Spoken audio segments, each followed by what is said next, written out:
En Sábado con Todo tenemos el placer, el gusto de estar charlando un rato sobre aspectos que tienen que ver con la producción y fundamentalmente con el Instituto Nacional de Tecnología Agropecuaria, el INTA. Me refiero al querido amigo, además de bueno, músico, batero, de todo, Andrés Gaetano. Gracias por estar con nosotros, Andrés. Gracias a vos por invitarnos. Buen día a toda la audiencia y buen día al enorme y enigmático Diego. Enigmático, Sí, ¿por es qué? enigmático. Siempre tiene una aura ¿Qué enigmas guarda mística. detrás de su persona?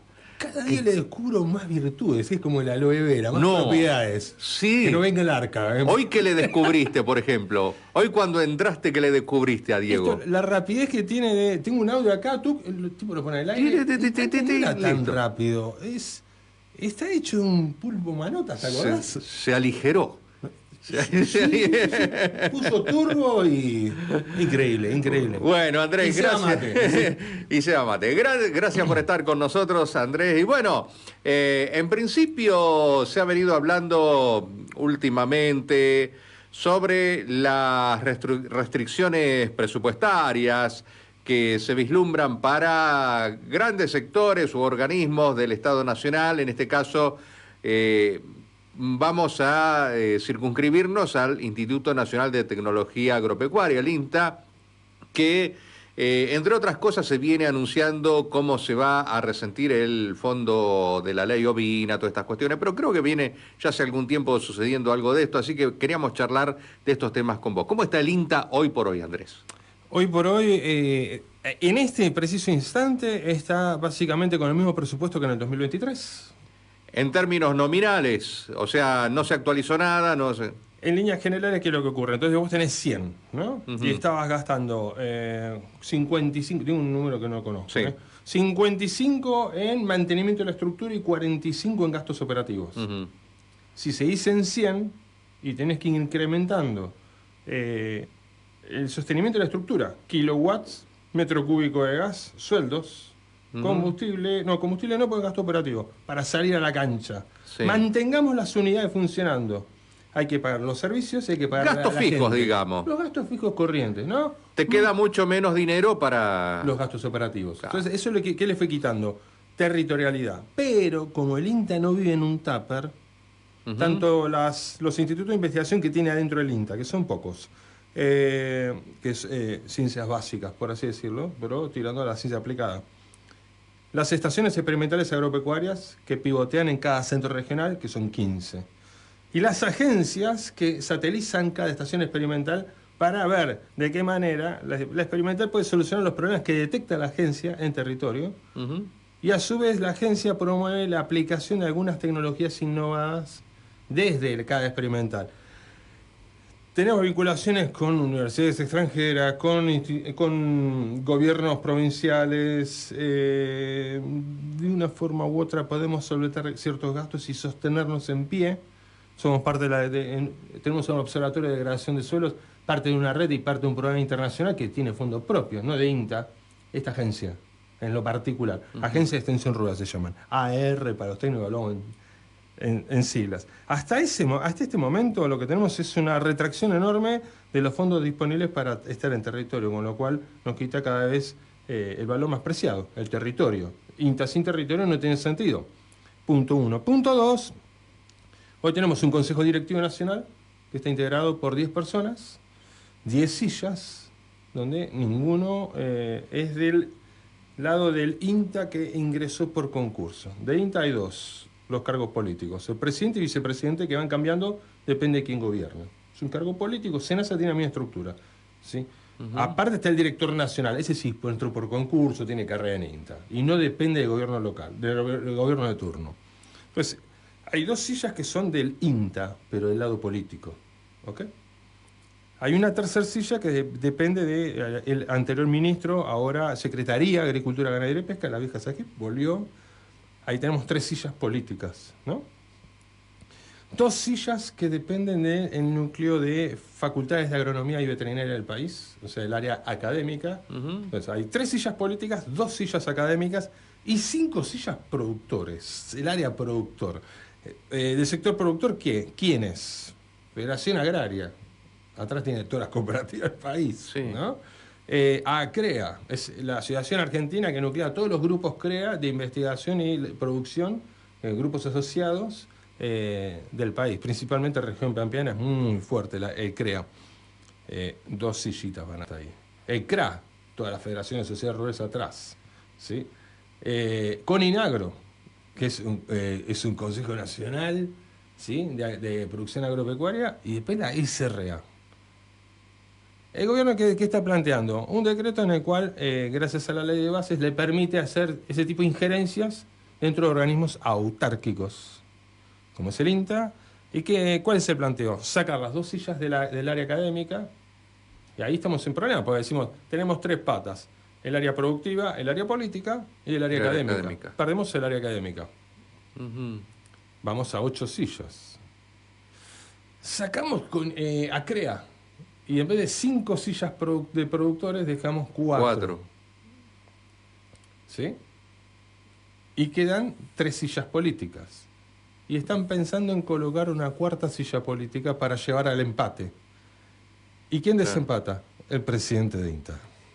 Es un cargo político. Con lo cual quedaría bajo la órbita del ministro Caputo el manejo del INTA a través del secretario de Agricultura, Ganadería y Pesca, y todo tipo de injerencia desde el propio Caputo o desde el mismo presidente de la Nación bajaría en forma directa, sin ningún tipo de consenso federal, sin ningún tipo de esto le pesa más o le pesa menos al sector productivo, porque cada cosa que se planteaba de la matriz de los trabajadores y trabajadoras de INTA, si no está con el visto bueno del área productiva, y no sé si visualizará la audiencia, pero del área productiva que mencioné, esas 5 sillas, 4 están fuertemente vinculados a lo que uno llama en la política nacional la centro-derecha, por no decir directamente derecha, ¿no?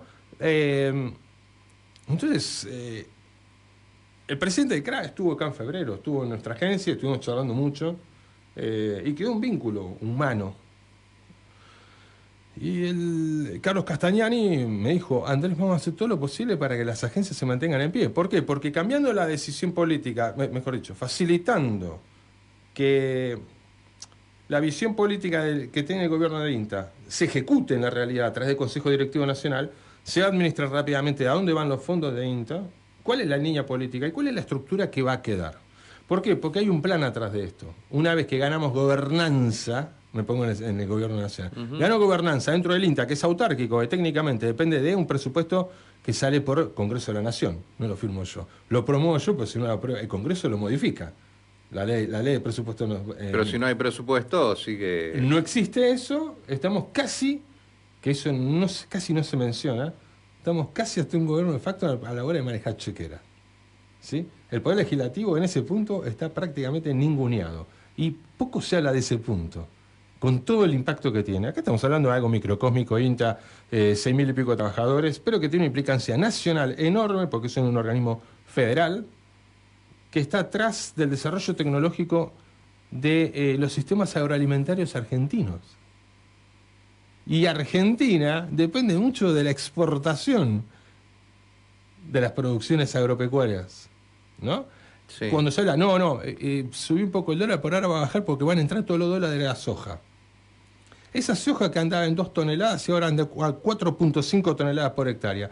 Los mejoramientos tecnológicos no son exclusivos, pero fue un co-desarrollo con el INTA a nivel nacional. Porque lo que ocurre en el Corn Belt, ¿sí? Alrededor del Valle de Mississippi, en todos los Estados Unidos, en ese centro de Estados Unidos, no es lo mismo que lo que ocurre en el sudeste de Córdoba, en el centro-sur de Santa Fe y en el centro-norte de Buenos Aires. La zona núcleo, digamos. La zona núcleo, ¿no? Esa zona núcleo que tiene suelos hermosísimos, suelos 1, suelos 2, que son tan escasos en el planeta. Sí, de hecho creo que hay 4 lugares en el planeta nomás que tienen ese tipo de... Sí. El triangulito ese suelos 1 de Rojas, Pergamino, ese lugar es... uno como agrónomo medio fanático de su profesión, se te hace agua a la boca pensar en ese tipo de suelo que es rarísimo, lo tenemos acá, y no son 2 hectáreas, es más grande que Liechtenstein. Esa superficie de suelos 1, es un país chiquitito de Europa para la producción agropecuaria. ¿Qué hacemos con eso? INTA labura mucho en eso. Pero en muchos lugares donde no hay consultores agropecuarios, ¿sí? Recordemos que 2/3, el 60%, casi 2/3 del país es un semidesierto. En ese semidesierto, sacando los valles irrigados, ¿sí? Como puede ser todo lo que es Cuyo, por ejemplo, lo que es el Alto Valle, es producción ganadera extensiva. Unos animales Claro. dando vuelta por ahí y vemos que podemos producir, no más que eso. Y ahí, ¿cuántos técnicos tenés? Si no tenés esa red federal de INTA, ya sacaron el INAFSI, ¿sí? El Instituto Nacional de Agricultura Familiar Campesina e Indígena, por una cuestión de visión política. Sacaron el INAI, Instituto Nacional de Asuntos Indígenas.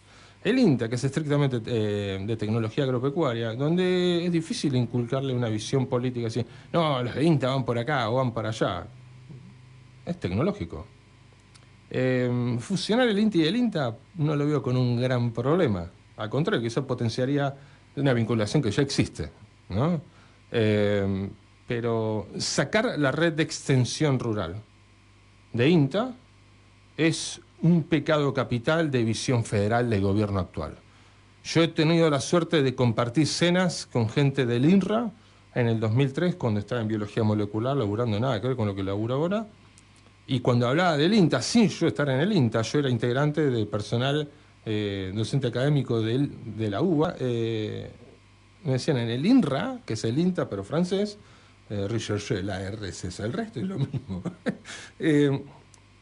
Tenemos algunos institutos de investigación y grupitos de técnicos que laburan con algunos productores en 2 o 3 zonas del país. Francia es un poquito más grande que la provincia de Buenos Aires. Y el INRA, y Francia es una potencia mundial, está en el G7, todo lo que vos quieras. El INRA no tiene sistema de extensión federal como tiene el INTA, en un país que es 1/3 de la superficie de Europa, prácticamente. Entonces, cuando los extranjeros, los de México, INIA se llama, igual, en Chile y en Uruguay, estuve la suerte de estar en Perú, dicen, ustedes tienen Leovina, Prolana, el CIPIM, el INTA, los laboratorios de lana habilitados por los estándares del IWTO. Nosotros no tenemos nada de eso. Somos 2 investigadores de la universidad, nada más. Tenemos todo eso. Atrás, ¿qué hay? También un negocio inmobiliario. Pero ojo al piojo. Hay campos de INTA que lindan con el límite con Chile, por ejemplo. El campo los campos anexos a las experimentales, como ocurre el campo de Pilcanilleu, Pilca Viejo, por muchos conocido, el campo, por pocos conocido, San Martín, en el Bolsón, que es de investigación forestal principalmente. Hay un campo en Río Mayo. El campo de Río Mayo linda con Chile. ¿A quién se lo van a vender? Ya nos vendieron un edificio en Capital Federal. Van a hacer no sé qué cosa. Un desarrollo inmobiliario, obviamente. Ahora, con los campos, ¿qué van a hacer?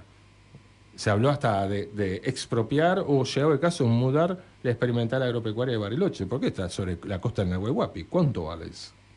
Entonces, en ese escenario de ir por atrás de recursos de una manera un poco inteligente, porque no hay una visión realmente inteligente en esto, no la veo, yo al menos no la veo. Insisto, no estoy hablando de política, de dónde poner la plata, estoy hablando de desarrollo soberano del país a escala federal. Y si es una república federal, Argentina, deberíamos cuidar la soberanía para seguir siendo República Argentina. Punto 1. Y diremos, ¿cómo se cuida la soberanía? Asegurando el desarrollo productivo de las áreas inhóspitas. Porque si perdés gente, perdés soberanía. Y cuando la gente se va de tu tierra, la tierra pasa a ser de nadie. ¿Y de quién es? De que primero que ponga un tractor con un tanque atrás cuidándolo, ¿no? Esto a partir de ahora es mío, ¿no? Y Juancito está produciendo tierra, haciendo X cosas con 2 tanques cuidándolo, ¿sí? Y ahora es de Albania. Viene a Albania y se instala en la Patagonia. No importa. Estoy inventando, obviamente. No cuidar eso me parece ser corto de miras. No estoy hablando de mi fuente de trabajo. Desde INTA no estamos hablando de que obviamente impacta en 6.400 familias. De esas 6.400, unas 1.500 se quedarían sin trabajo, ¿sí? Es un número. Bueno, en la región sur hay más de 3.000 familias que se dedican al sector agropecuario. Bueno, y hay una agencia en Bacheta, una oficina técnica en Menucos, una agencia en Jacobasi y una agencia en Bariloche que llega hasta Comayo. Todo eso va a desaparecer. Claro, Aquí, pero no es solamente esto que vos decís, digamos, la familia. El tema es los programas, ¿no? Es decir, es la producción que se va a dañar. Porque esto no tiene ni siquiera uno puede visualizar cómo puede repercutir. O sea, uno dice sí, más o menos, pero no sabe la profundidad, el grado de profundidad al que se puede llegar. Digo yo, a ver, hay un montón de programas, vos los estaba enumerando recién, que son elogiados por gente como los franceses, Sí. y que pueden venirse a cero, ¿no? O sea, pueden venir a un nivel mínimo. Y yo no sé también, esto que vos me decías por ahí, que bueno, es cierto que puede haber a lo mejor algún interesado, alguna universidad extranjera o alguien interesado en poner algún grado de financiamiento, pero eso también, supongo yo, va a significar una suerte de retribución. O sea, si yo soy no sé, un extranjero, universidad, privado, lo que sea, Sí. y vengo y digo, che, INTA, yo quiero apoyarte a vos, acá tengo 100 millones de dólares para un programa, desarrollámelo, obviamente vos me vas a tener que dar algo a cambio a mí, con lo cual perdés soberanía también, esto que estábamos hablando, ¿no? Claramente. Eso ocurre, yo lo viví en la UBA. Yo dentro de biología molecular y bioquímica, dentro de la Facultad de Agronomía de la UBA, vi cómo BAF se metió por falta de plata de la UBA y compró una PCR, compró Northern Blot, empezamos a laburar mucho mejor, zonas primer, nos vinculó hasta con Syngenta, que es competencia para hacer differential display en Estados Unidos, mandar las muestras, procesarlas. Todas esas cosas la UBA no la tenía y sigue sin tenerlas. ¿Por qué? Porque técnicamente ese equipo de PCR sigue siendo de BAF. Eso ocurrió siempre. El tema es que una cosa dentro de la universidad que es desarrollo de capacidad intelectual y futuras patentes, que eso también ocurre en INTA. INTA genera muchos ingresos dentro de su presupuesto que no lo pone Nación, lo pone las patentes. Y la patente la paga el mundo, no la paga ahí el gobierno nacional. Pues es otro tema. Dentro del gran presupuesto hay una parte que no viene de Ministerio de Economía. Viene de la producción efectiva vendida por parte de los campos experimentales que producen algo de plata. Claro. ¿No? Pero aparte hay patentes. Esas patentes, si son propias de INTA, 100% viene de INTA. Si son 50 y 50, 50% de otro lado. ¿A dónde? Puede ser una empresa privada, Asagir, ¿sí? Con Grupo Copatel atrás, Asociación Argentina de Producción de Girasol, o puede ser una firma extranjera. Claro. Ahí está la política nacional, y la política nacional que dice, tenemos que buscar aliados privados para reducir el derroche del Estado en el país. Claro, pero incluso... Esa frase la escuché muchas veces. Pero Ley Ovina, disculpame, Ley Ovina distorsiona la plaza comercial de la lana en Argentina. Es algo totalmente ridículo, está dentro de los considerandos del decreto que veta la Ley Ovina y la Ley Caprina, entre otras, que, ojo, ya estaban desfinanciadas. Ley Ovina hace un año que no tiene plata. O sea, lo que fue el otro día el decreto fue un gesto político, ¿viste? Patear un muerto. Ponerle la firma. Porque algo que de hecho ya se estaba dando. Gobernás vos. Mañana, ¿sí? Gustavo Belcruche, el presidente, dice, yo quiero la ley Ovina de vuelta. Maestro, negocia con el Congreso. ¿Por qué? Hay que hacer la ley de vuelta. ¿Por qué? Porque está vetada. Hay que desvetar la ley. Tenés que negociar con... O sea, para el que quiera volver a recuperar la ley Ovina, ahora le va a costar más. Porque tiene que negociar con el Congreso. Y todos sabemos que un presidente... Dice, tengo 100 cosas, mira, puedo negociar 20. Y la ley Ovina no va a estar entre las 20, va a estar ahí en el 98. Una vez que sacaste eso, hay que volver a renegociar el costo político del gobierno local, nacional, a futuro, si quieren recuperar ese tipo de instrumento. Ahora, y si no, no se vuelve más. Yo creo incluso cuando uno analiza determinadas políticas, te das cuenta de que no siempre hay una concepción de lo que es el beneficio que significa mantener determinado ámbito productivo funcionando. Es decir, cuando se habla del gasto, ¿no? Del gasto que te acarrea, sí. Y no siempre es así, porque no se mensura el beneficio, que ese costo que vos estás invirtiendo. A ver, cuando vos estudiaste, y por supuesto que gastaste un montón de dinero, de tiempo, de todo esto, pero cuando te recibiste empezaste a trabajar en eso. Bueno, esto no se ve, y no se ve tampoco, yo creo, en el ámbito del gobierno nacional, aquellas cuestiones que sí son generadoras de divisa. Por ejemplo, el caso del INVAP. El INVAP es generador de divisas. ¿Cómo podés decirme que pretendés que el INVAP deje de funcionar? No. porque eso además es estratégico, eso además hace al desarrollo del potencial de nuestro país, ¿no? Pero además le hemos vendido centrales nucleares a medio mundo. Estas centrales, Satélites. claro, que hemos hecho acá en Río Negro. Entonces, y eso produce ingresos de dinero. ¿Cómo te van a decir de pronto, no, esto, ¿de dónde se saca? Esos números raros, ¿no? Son números raros y que no mensuran a veces este valor agregado que significa Sí. el potenciar a través de algún programa de investigación, de desarrollo, lo que va a ser la matriz productiva a futuro, futuro inmediato, ¿no? Gustavo, hay un número corto que se lo comenta el presidente del Consejo Regional Agropecuario, Carlos Castagnani, que siempre se lo elevé a mis autoridades internas de INTA, hasta el mismo director nacional, cómo una agencia puede impactar en la economía regional. En la última zafra lanera, que arranca, las primeras ventas arrancan a fin de noviembre y terminan en marzo-abril, este año se tiró hasta mayo.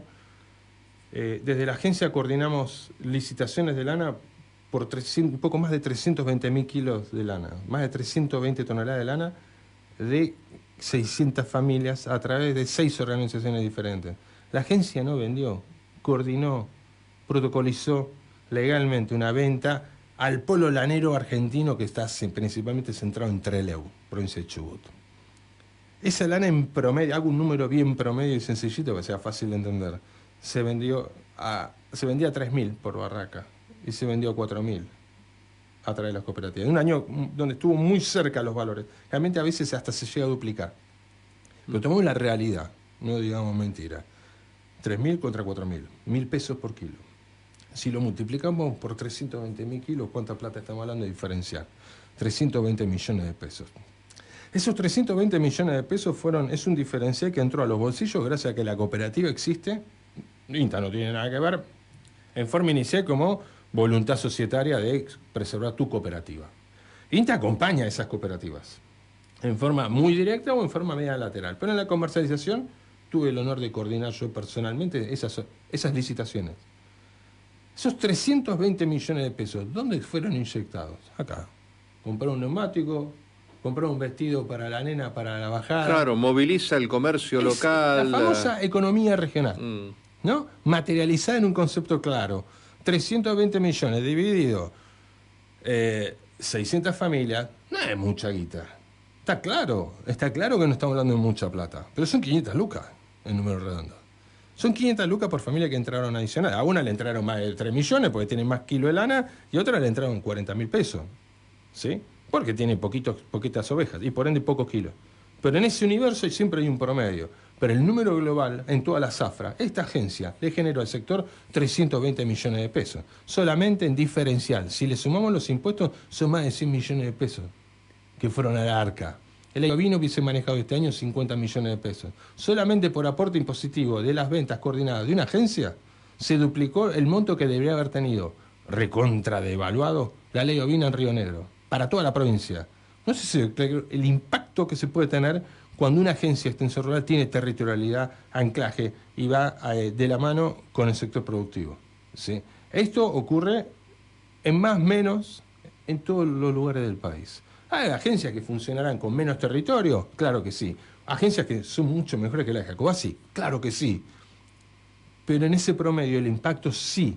INTA motoriza, acompaña, no es responsable único, pero es parte de. Si nos corremos a un costado, no sé quién va a coordinar esa venta de lana. Donde mismos colegas míos me dicen, eso no lo entiendo cómo lo hacen. Ahora, yo pienso, si hay como una acumulación para la gente, ¿no? Para el productor, sobre todo para el pequeño productor, una acumulación de cuestiones como que le van en contra, ¿no? O sea, ¿Sí? Porque si te van sacando el apoyo que te puede dar el INTA, los aportes que te pueden dar la ley ovina o caprina, y encima pensás en cómo está la matriz económica, en donde hay un dólar en estos momentos planchado, donde no sé cómo estará siendo redituable realmente la crianza de animales, porque tengamos en cuenta que básicamente es fibra que se exporta, digamos, es material de exportación, en donde los costos, los insumos, las cuestiones que tienen que ver con los gastos domésticos suben en dólares, donde te baja el precio en dólares y encima te sacan todo el apoyo y el aporte que te puede llegar a equilibrar en cierta medida o al menos ayudarte a que puedas mejorar tu producción, ¿no?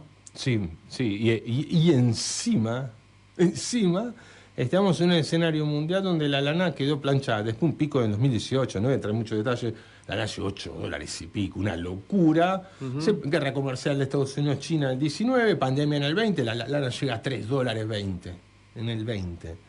Después levanta $5 en el 21, se queda ahí planchadita en el 22 y empieza a caer a $4.50 en el 23 y en el 24 $4 y moneda. Entonces, encima venimos con una retracción internacional. Pero así todos los $4 de ahora no son los $4 de hace 4 o 5 años atrás, ¿no? Por eso lo hablaba siempre con los pequeños productores. Tengan en cuenta que ustedes están viendo un veranito que el resto de gran parte del país no lo ve. ¿Por qué? Porque 70% de los ingresos está dolarizado de ustedes. Muchas familias de este país son mano de obra en negro, que no tienen ni paritaria, y no tienen obra social, y de dolarizado el sueldo no tiene nada. Entonces, dentro de la malaria, ese pequeño productor, están viendo algo que está bárbaro, pero el día que esto se ahora estabilice, los costos que tiene ese productor también le subieron en dólares, y mucho más que... No, aparte, bueno, está la idiosincrasia argentina donde la nafta sube porque el barril sube a $100. Cuando el barril toca $38, la nafta jamás bajó en la pandemia. El barril tocó $33 en plena pandemia y la nafta sigue subiendo. Ahora, o sea, esto sí que es inusual, ¿no? O sea, que nosotros que somos los productores de la energía, que somos los que tenemos el petróleo, sí, somos los que en definitiva, bueno, lo sacamos, es del subsuelo, que nos fijemos en un valor internacional para decir, bueno, este es el precio, cuando vos tendrías que en realidad, bueno, a ver cuánto te sale, cuánto le tenés que pagar a la persona, que hacer el costo de lo que te sale, extraerlo y hacer lo que se tuvo hasta hace poco tiempo atrás, que era el barril doméstico, el barril criollo, ¿no? Que vos tenías un precio diferenciado, aún sin sacar los costos precisos, pero yo creo que si sacás costos precisos, estás en un 60% de un costo internacional. Entonces, esto no lo lográs entender. ¿Cómo vamos a estar nosotros pagando la energía? Porque este 5% que ahora suben las naftas, asegurate que lo va a incrementar en el costo de la energía, en la luz, en el gas, en todo. Porque esto se traduce. Estos 5 puntos del aumento en la nafta ya es un punto adicional en el IPC, en el costo de precio al consumidor, en el índice de precio al consumidor. Cada 5 puntos que aumenta la nafta ya se sabe que hay un punto que va derecho, ¿no? Ni pensar en todo lo que implica la cadena de valor al trasladar, al transportar, con los fletes y todo esto, ¿no? ¿Te puedo agregar algo ahí? Yo siempre digo, la Argentina está así porque es muy mal en matemáticas. Yo tengo 6 aplazos en la facultad, ojo. 4 son de matemática, o 10 matemática teórica, pero la regla de 3 simple, la del almacenero, la manejo volando. La matemática real, la de difícil, esa me cuesta. Polinomio de Taylor, esas cosas extrañas. Ahora bien, el combustible no llega al 50% del costo de kilómetro del flete. El flete no llega a ser el 20% del costo total de cualquier producto en el país. ¿Sí? Entonces, el combustible, supongamos que la mitad, sí, es el 10% del costo del producto. ¿Cuánto es el 5% de 10%? El 0,5%. Y está naturalizado que duplica, que sea el 1%, de mínima. Y hay almacenero. Dice, la nafta sube 5, y el fideo que estaba a 10, lo pone a 10,50 en el acto por las dudas. Sí, le mete los 5 puntos de la nafta, cuando en verdad no es nafta, es gasoil, y el gasoil tiene menor consumo por kilómetro porque los motores gasoilos son más eficientes. Y hay toda una cuestión, hay una cadena está perpetuada esa cadena de mal hacer los números, que hace que, por las dudas, bueno, ¿por qué la harina hoy recién más o menos perforó el precio que estaba en enero del 24? Porque la harina saltó de 8 o 9 lucas a 16.000 pesos en 10 días. Por las dudas. Y después en abril empezó a bajar porque vean que la harina no se movía, no llevaba nadie a comprarse. La gente se estaba muriendo de hambre. ¿Por qué? Porque los distribuidores, por la duda, tiraron todo para arriba. Y ante la duda uno va y consume y acopia. Y que la clase media hizo, fue y compró 10 bolsas de harina por las dudas y perdió mucha plata. Esas cosas nos pasan. Somos muy malos en matemáticas y no tenemos mucha memoria.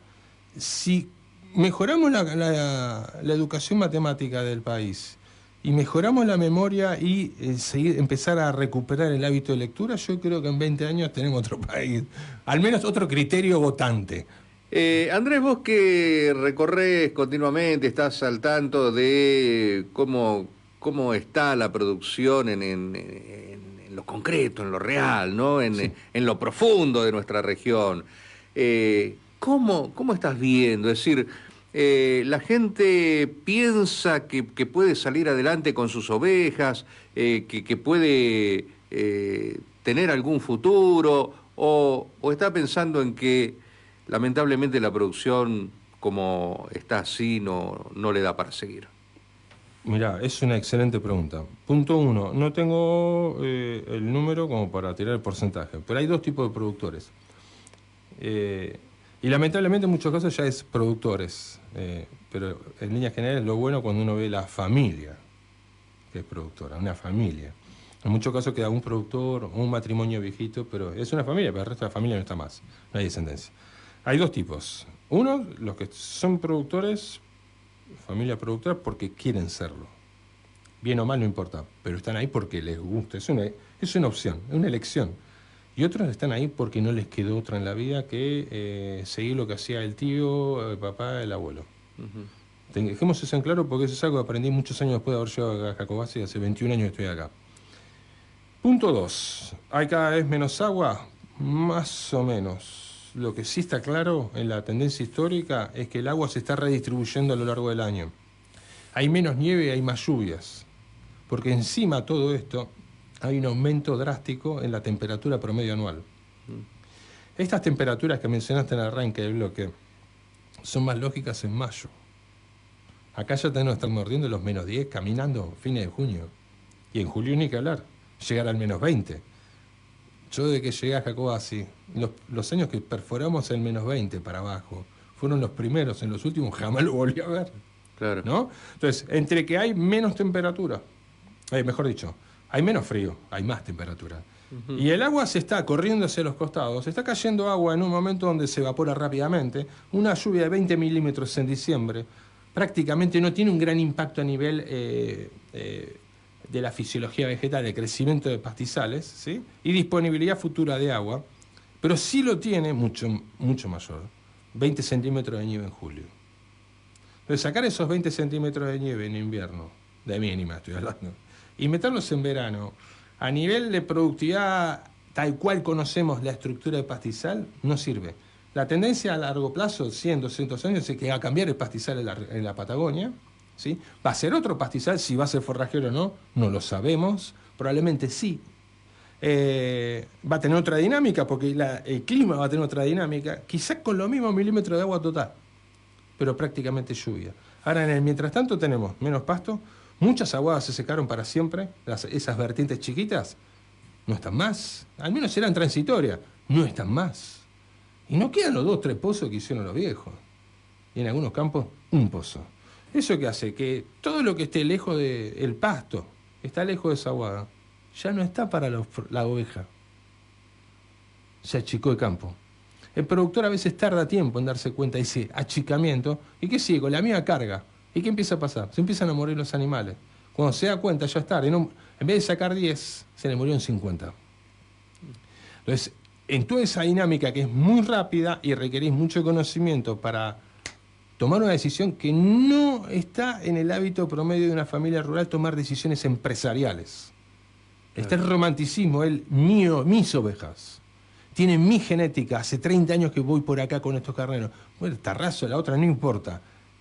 ¿Cómo voy a vender? ¿Cómo voy a sacar? No las voy a bancar, Dios proveerá, la esperanza el último se pierde, lo viejo funciona mejor. Bueno, ¿saben qué? Para algunas cuestiones lo viejo no sirvió más, porque el modo de producir ovejas en la región sur y en la Patagonia, por ingleses, por sirio-libaneses, por españoles, por italianos, por mapuches, por araucanos en general. Desertificó la Patagonia. No importa qué etnia y qué back de conocimiento tenían atrás. La Sutherland Company, cuando levantó las valijas y se fue, dijo, estos campos no van para más. Y tenían machines que tapaban un pibe de 8 años. Mirá qué visión tuvieron los ingleses. Pero ellos también hicieron bosta a la Patagonia. ¿Por qué? Pues no destruyeron el machine. Lo que estaban mirando era la estepa, que es el 94% del campo. Sí, y el 6% en campo bueno es machine. Ahora, no se vuelve... acá, perdón, una cosa. Sí. Mi visión técnica, y lo vengo planteando en algunas reuniones interinstitucionales, lo he charlado con más de un productor, varios productores están yendo por ahí ya. No estoy planteando algo que yo creo que hay que hacer, estoy comentando algo que está ocurriendo y que veo que las familias que hacen eso tienen más éxito. Renovación generacional, que esté presente en el campo, una familia rural, tiene un éxito, una sostenibilidad social, diría Brundtland, en el concepto de sustentabilidad. Que el 100% de la producción venga de la guita, del ingreso bruto de la familia, venga de todo el campo, no. En el futuro el 50% tiene que venir de 4 hectáreas alrededor de la casa. Producciones, sistemas productivos semi-intensivos o intensivos. ¿Qué es intensivo? Hay tanto esfuerzo humano que no me importa lo que ocurre en el clima, en líneas generales, excepto para, si se me complicó, para sacar los huevos y llevarlo al pueblo. Pero huevo produzco, el clima me acompañe o no, ¿no? Porque yo no puedo calefaccionar 2.000 hectáreas, pero puedo calefaccionar con biogás un gallinero que tiene 50 por 5. Es un gallinero de producción, de escala de producción industrial, no es familiar, está claro. Entonces, el futuro es una familia radicada en el campo con mejores prestaciones comunicacionales e infraestructura general y que la mitad de la producción venga a 4 hectáreas de la redonda, cercado para que no entre ni la liebre. Y el resto del campo que me produzca más o menos la mitad restante, que es lo que hacía mi abuelo, mi padre y yo cuando era pibe, que es tener las ovejas ahí, las junto 4 o 5 veces al año y punto. Si no se vuelve a esquemas de, en vez de que sea producción para autoconsumo, sino producción para autoconsumo, obviamente, y venta de gran parte de la producción, los sistemas agropecuarios en la Patagonia van a ser cada vez más chicos. Por eso es importante comercializar mejor, tener matrices asociativas, empezar a pensar, ya hace años lo venimos pensando, cómo certificar diferenciación, ¿sí? De la manera más efectiva, hacer alianzas con empresas para, en denominación de origen, tener establecido que este pullover que hizo Cadorna en Italia, lo hizo en China, hablo como en italiano, es de la comunidad tal, de la cooperativa, de la región tal, de la Patagonia, no sé, algo por el estilo. Esas cosas garpan y hacen que un kilo valga mucho más, porque como vamos a tener menos producción, necesitamos que cada unidad valga más. Y si no estuviese en la cadena de valor, casi no hay manera de que valga más. Andrés, ya para ir concluyendo, ya estamos sobre el final de nuestro programa, se me ocurre que con este panorama que vos nos decías, nos comentabas, esto de que en función de todos estos cambios que se vienen dando, de la posible mortandad de animales que se dan año tras año, se me ocurre a mí que tras esa mortandad de animales, en ese sector, en ese segmento de los productores, tras esa mortandad de animales, hay un éxodo de la gente. O sea, detrás de, si no hay animales, no hay gente, evidentemente. Y aquí es donde entra en juego la conversión a este último planteo que hacías, en donde el INTA puede aportar toda su experiencia, su conocimiento, para reconvertir estas cuestiones extensivas meramente en otras unidades productivas intensivas, ¿no? Ahí tal vez esté radicando gran parte del por qué debe sostenerse el INTA, ¿no? Sí, sí, un ejemplo tonto, el gobierno de la provincia de Río Negro y el INTA hicieron un encuentro, producción de yérgolas en Río Chico, cómo se cocinan, diferentes platos para realizar. Bueno, un integrante de la sociedad de Río Chico, que tiene un patio trasero, no tiene un campo, ya viene por segunda zafra, si mal no recuerdo, de gírgolas. ¿Cuánta superficie requiere para producir gírgola? Nada, un poco más grande que este salón. ¿Cuánto tiempo le lleva a producir gírgola? Poco. Hay que estar encima. ¿Y eso cuánto le generó? Y el equivalente a tener 30 ovejas. Muy poca superficie. Tiempo dedicado, sí, cae una nevada, no me importa. Mejorando su sistema de comercialización lentamente. Yo creo que a futuro va a producir el doble de plata con la misma producción, si lo termina de insertar correctamente en el mercado. Y estoy hablando de una pequeña familia, nada más. No estoy hablando de escalas industriales ni nada por el estilo, de una pequeña escala comercial, ¿no? Esas pequeñas cosas son la famosa diversificación de la matriz productiva de los establecimientos. Las grandes estancias van a seguir siendo grandes estancias, con cada vez menos animales y cada vez menos puesteros, menos peones, ¿sí? Entonces, cada vez es menos un reservorio de gente con mi desarrollo laboral, ¿no? Que va de la mano también esto, porque se ha perdido el oficio de ser productor. Cada vez es más difícil conseguir un peón rural. La diversificación es la herramienta que le va a dar sostenibilidad productiva ambiental, pero se requiere que haya una familia. Si no tiene sostenibilidad social, esto se cae. Y en esto ahí donde INTA también ha colaborado.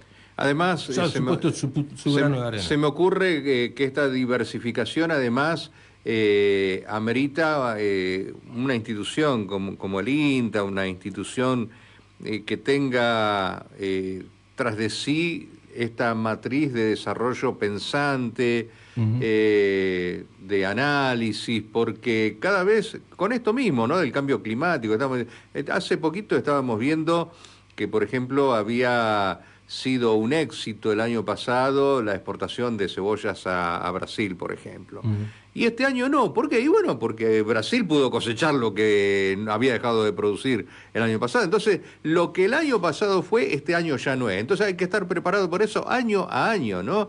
Estas cuestiones, incluso para políticas, si querés, macro, que se manejan. Por ejemplo, ¿cómo puede ser que Argentina 10 años atrás exportaba peras y ahora, 10 años después, las importa de China? Peras. Increíble. Bueno, Andrés, te agradezco la visita a nuestros estudios aquí en FMD Sur y bueno, ya volveremos a hablar porque la producción es esencial en nuestra región, así que... Muchas gracias a ustedes por la invitación y a disposición, como siempre.